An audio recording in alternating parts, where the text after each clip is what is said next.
कैसे हैं आप? आशा करते हैं स्वस्थ होंगे, सुरक्षित होंगे, ठीक, और हमारी वीडियो देख रहे होंगे। तो बच्चों, आज जो पढ़ाने जा रहे हैं हम आपको वो है ठोस अवस्था। ठोस अवस्था में दोष पढ़ा रहे थे, तो उसी में से एक दोष है वो है नॉन स्टोइकोमेट्रिक डिफेक्ट, यानी कि जहां पर स्टोइकियोमेट्री डिस्टर्ब हो जाती है, वो बदल जाती है, ठीक, यानी धनायन और ऋणायन के का जो अनुपात है उसमें वो चेंज हो जाता है। समझ में आ गया? दोष उत्पन्न होने से। क्लियर? तो जैसे एक एग्जांपल देखिए, यहां पर आयरन ऑक्साइड, यहां पर 1:1 का रेशियो है, 1:1 का अनुपात है, ठीक। अब देखिए, अगर मान लीजिए कुछ Fe कम हो जाए, दोष उत्पन्न होने से चले जाए वो क्रिस्टल छोड़ के, तो क्या हो गया कि Fe3 अगर ये मान लीजिए कि यहां पर है 100 और यहां पर है 100, वैसे तो ये गिने नहीं जा सकते, अनगिनत होते हैं, ठीक, लेकिन फिर भी हम 100 मान के चल रहे हैं। 100 में से कुछ निकल के चले गए ये वाले, तो Fe कितना हो गया बच्चों? यहां पर मान लीजिए 3 निकल के चले गए, तो 97, ऑक्सीजन 100 रहे। अब जब ये 100 है, ये 97 है, तो जब ऑक्सीजन 1 हो तब कितना होगा? तो Fe 0.97, ऑक्सीजन 1। समझ में आ गया? अगर मान लीजिए 5 चले जाते हैं तो 0.95 हो जाएगा। समझ में आ गया? तो यहां पर क्या हो गई? धातु की कमी हो गई। क्या हो गई? कमी, ठीक, धातु की कमी या अधिकता। ये भी हो सकता था इसकी कमी हो जाए, तो यहां पर इसकी अधिकता हो जाती, ठीक। तो ये जो अनुपात है ये समान नहीं रहता है। फॉर्मूला के अनुसार क्या होना चाहिए? 100-100, यानी कि 1:1 का रेशियो, 1:1 का रेशियो होना चाहिए। Fe1, ऑक्सीजन 1, लिखते नहीं है वैसे इसको, लेकिन 1:1 का रेशियो है। लेकिन अब ये क्या 1:1 का रेशियो है? 1:1 का अनुपात है? नहीं। तो इस प्रकार के जो दोष होते हैं वो होते हैं नॉन स्टोइकोमेट्रिक दोष या डिफेक्ट। क्लियर बच्चों? अब ये कैसे उत्पन्न होते हैं? देखिए, ये मेटल एक्सेस डिफेक्ट, या तो धातु अधिक हो जाए या धातु की कमी हो जाए, ठीक।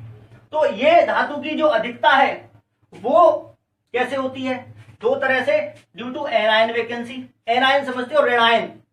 ऋणायन की अगर कमी होती है, वो अपनी जगह छोड़ के चला जाए, तो धातु अधिक हो गई। सीधा सीधा सिंपल है कि अगर मान लीजिए धनायन और ऋणायन समान हैं और ऋणायन अगर छोड़ के चला जाता है, तो अपनी जगह पे क्या रहेगी? उसकी जगह पे वैकेंसी, खाली जगह रहेगी, ठीक। समझ में आ गया? या फिर एक तरीका और है कि बाहर से कोई एक्स्ट्रा कैटायन धनायन आ जाए। धनायन जब बाहर से कोई आ जाएगा तो भी धातु अधिक हो जाएगी, क्योंकि धनायन कौन बनाता है? धातु बनाती है। समझ में आ गया बच्चों? तो और दूसरा है मेटल डेफिशिएंसी, या डेफिशिएंसी माने समझते हो? कमी हो जाना, ठीक है। तो धातु कमी दोष, धातु आधिक्य दोष। समझ में आ गया बच्चों? तो अब देखिए, हम जो आपको यहां पर समझाने जा रहे हैं वो है मेटल एक्सेस डिफेक्ट, धातु आधिक्य दोष। तो पहला है ड्यू टू एनायन वैकेंसी, इसको हम डिस्कस कर रहे हैं बच्चों। तो यहां से मैं इसको रफ करिए देता हूं। तो पहला जो हमने वो है कि मेटल एक्सेस अधिकता होती है, defect due to anion vacancy, यानी ऋणायन वैकेंसी होने से जो धातु आधिक्य दोष होता है वो ये वाला है। अब इसको हम एक्सप्लेन करने जा रहे हैं, ठीक। देखिए, इसमें क्या होता है बच्चों कि जैसे सोडियम क्लोराइड है, सोडियम क्लोराइड का क्रिस्टल मैंने यहाँ Na positive Cl negative, Na positive Cl negative, हालांकि मैंने तो ये 2 डायमेंशनल दिखाया है, लेंथ ब्रेड्थ इस टाइप से, लेकिन ये 3 डायमेंशनल होता है, 3 वे में, यानी इसके ऊपर नीचे भी होते हैं। अब इसको अगर मान लीजिए हम गर्म करते हैं, ये किससे बना है?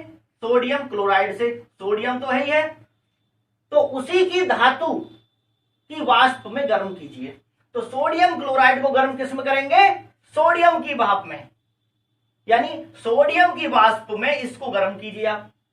अगर आप KCl लेते यहां तो किसकी वाष्प में गर्म करते? पोटेशियम, यानी के का मतलब क्या होता है? पोटेशियम, तो पोटेशियम की वाष्प में। तो NaCl को गर्म करेंगे सोडियम की वाष्प में। तो देखिए बच्चों कि सोडियम की वाष्प में जब गर्म करेंगे तो सोडियम आ जाएगा, यहां सोडियम यहां पर आ गया। ये किससे आया है? वाष्प से। ठीक, अब देखिए ये सोडियम आ गया। अब ये सोडियम क्या है? इस पे आवेश तो है नहीं कोई, ये वाष्प के रूप में, और वाष्प पे उस पर कोई आवेश नहीं होगा। ठीक, अब देखिए ये खुद को किस में बदलेगा? ये खुद को बदलेगा सोडियम धनायन में। ठीक, जैसे कहते हैं ना कि भाई धनी बनना पड़ेगा आपको, अगर समाज में रहना है तो पैसा कमाना पड़ेगा, धनी बनना पड़ेगा, इसलिए इसने अपने को चेंज किया। ये किस में बदला? धनायन में। जब धनायन में बदलेगा ये, तो एक इलेक्ट्रॉन क्या करेगा? निकालेगा। यहां पर दिखाया गया है, एक इलेक्ट्रॉन क्या किया? इसने निकाल दिया। ठीक, जब ये Na+ बन गया तो अब कोई भी धनायन के साथ कौन मिलना चाहेगा बताओ? ऋणायन। ठीक, तो धनी है तो धनी के साथ लोग मिलना चाहते हैं। समझ में आ गया? तो देखिए, तो यहां पर Na+ Cl- को ले जाएगा। ठीक, तो कोई भी Cl- Na+ के साथ कंबाइन करेगा। तो देखिए मान लीजिए ये वाला Cl- Na+ के साथ मिल गया और वो चला गया। ठीक, क्रिस्टल छोड़ के वो चला गया। तो देखिए यहां पर ये जब Cl- चला गया तो उसकी जगह पे क्या बन गई बच्चों? यहां पे बन गई वैकेंसी। क्या बन गई? वैकेंसी, खाली जगह हो गई। अब उस खाली जगह में ये वाला जो इलेक्ट्रॉन है, ये वाला जो इलेक्ट्रॉन है इस खाली जगह में क्या हो जाएगा? ट्रैप हो जाएगा। तो बताइए बच्चों, यहां पर Cl पर माइनस चार्ज था, तो इलेक्ट्रॉन भी कैसा चार्ज है? माइनस। तो विद्युत उदासीनता तो मेंटेन रही, इलेक्ट्रिकल न्यूट्रल है अब भी ये। ठीक, क्योंकि एक Cl- गया था तो एक ही नेगेटिव आ गया, चार्ज तो बराबर रहेगा जितना पहले था, लेकिन यहां कमी तो हो गई। अधातु जो है Cl क्या था? Cl क्या है? अधातु। अधातु यहां से चली गई तो कौन ज्यादा हो गया? धातु ज्यादा हो गई। देखिए सोडियम जितने भी हैं, यहां पर जितने सोडियम हैं उतने ही सोडियम यहां है, सोडियम आयन। ठीक, वो जो गया है सोडियम, ये वाला जो सोडियम है ये बाहर से आया था, तो क्या हो गया? धातु अधिकता हो गई। समझ में आ गया बच्चों? तो इसी को कहेंगे कि एनायन वैकेंसी। एनायन वैकेंसी यानी कि ऋणायन की जो वैकेंसी है वो बनती है, जिसकी वजह से सोडियम ज्यादा हो जाता है। और इसको बोलते हैं, ये जो है बच्चों इसको बोलेंगे हम क्या? एब्सेंटर। क्या बोलते हैं? एब्सेंटर। और इसका मतलब होता है, जर्मन वर्ड है ये, जर्मन वर्ड है, इसका मतलब होता है फर्बेंजेंटर। फर्बेंजेंटर। ठीक, और इसका मतलब होता है कलर सेंटर। कलर सेंटर यानी इसकी वजह से, अब देखिए ये जो इलेक्ट्रॉन है, क्योंकि किसी भी क्रिस्टल पे लाइट तो पड़ती है, अब उस लाइट को एब्जॉर्ब करके, ये अवशोषित करके और हायर स्टेट में चला जाता है। कुछ ना कुछ लाइट ये एब्जॉर्ब करेगा 7 रंगों में से, विजिबल में से। ठीक, और जब ये वापस आएगा अपनी पहली कक्षा में, जब वापस आएगा तो येलो कलर की लाइट को ये क्या करेगा? निकालता है, वेवलेंथ, येलो वेवलेंथ। ठीक, तो इसकी वजह से ये जो इलेक्ट्रॉन आ गया है इसका जो कलर देखने को मिलता है वो येलो हो जाता है।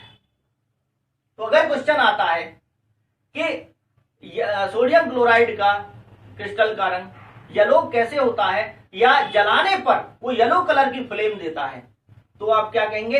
एब्सेंटर की वजह से। समझ में आ गया बच्चों? अब देखिए अगर मैं KCl लेता हूं तो पोटेशियम की वाष्प में गर्म करेंगे तो उसकी वजह से जो रंग दिखाई देता है वो वॉयलेट दिखाई देता है। समझ में आ गया बच्चों? वॉयलेट बैंगनी। ठीक, अगर मैं LiCl लेता हूं, Li यहां पे, और उसको लिथियम की वाष्प में गर्म करेंगे तो फिर कैसा कलर दिखाई देगा? उसका कैसा दिखाई देगा? पिंक, गुलाबी। समझ में आ गया बच्चों? तो ये एब्सेंटर क्लियर हुआ।